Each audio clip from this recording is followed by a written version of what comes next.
I want to talk a little bit about the senses. So, there's 5 primary senses: hearing, seeing, taste, smell, and touch. So there's ways to bring pleasure in each of those areas. And maybe that's just a simple way to start. Listening. I was listening, I have this playlist that's just full of really sensual and deep beats that I reserve for times when I want to come more into myself and into my hips and into my awaken that Kundalini energy and that sexual, sensual side of myself. So moving and listening and taking in, hearing the sounds around you. It can be sounds in nature as well that bring, sometimes when you're just out in nature and you hear the birds chirping or the ocean, the waves crashing, and it just kind of brings you that sense of, that's a way of moving into your sense of hearing and listening. Eyes.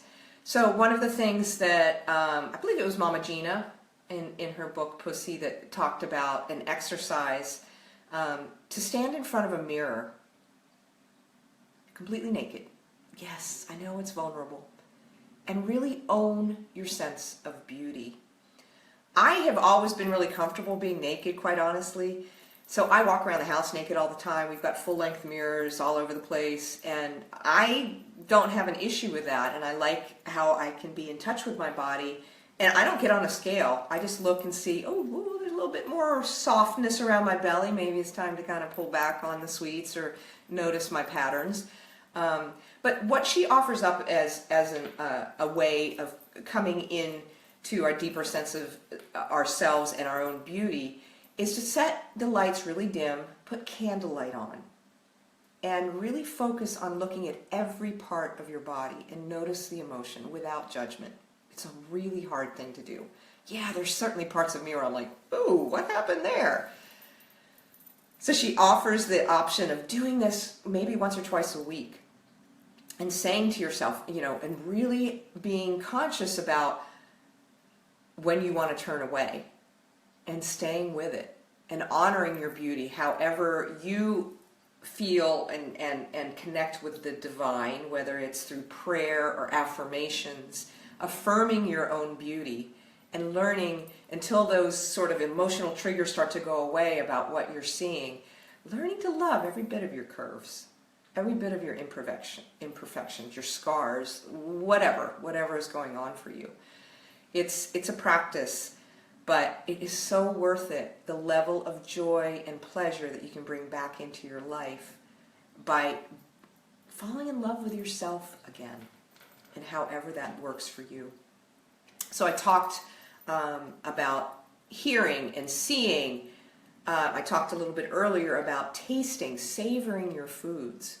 I have this beautiful idea of doing an event, Awaken Your Senses event, where it's maybe a wine and food pairing. Nothing more pleasurable to me than, having a glass or having a sip of a glass of wine and trying to pull apart all the complex flavors and sensations, or even looking at the wine and watching the legs of the wine dripping down. Really coming into that and noticing how it shifts when you have a sip of wine followed by a food that really pairs well with it. So it brings me more into myself and into my body. Smell, aromas. So I am a doTERRA wellness advocate, and one of my favorite oils of doTERRA is one called Passion. And I honestly kind of reserve it for special moments, for intimate moments. But today I have it going in my diffuser. I put it on my face and on my chest and on my hair so that I could feel, so the sense of smell and the memories that I have from that smell will come back into me and help fuel me and make me feel better. And then the final one is touch. Of course, plenty of ways to talk about touch. It can be touching. Maybe it's giving yourself a massage with oils and feeling all the little places in your body, or just feeling the sensation of your hands touching your arm or other parts of your body. It can also be with a partner, of course. But the most important thing is remembering that you can be your own partner.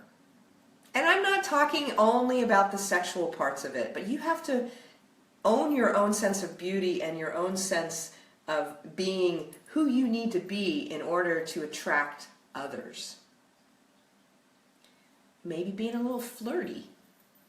No harm in that. You know, there's times where I can be at a store or out in public and just give it a little extra kind of flirty smile, and it brings joy to me, and it, I presume, brings joy to others. You know, you feel that little bit of connection. So it's about staying in the body and being really in touch with what you feel and how you want to feel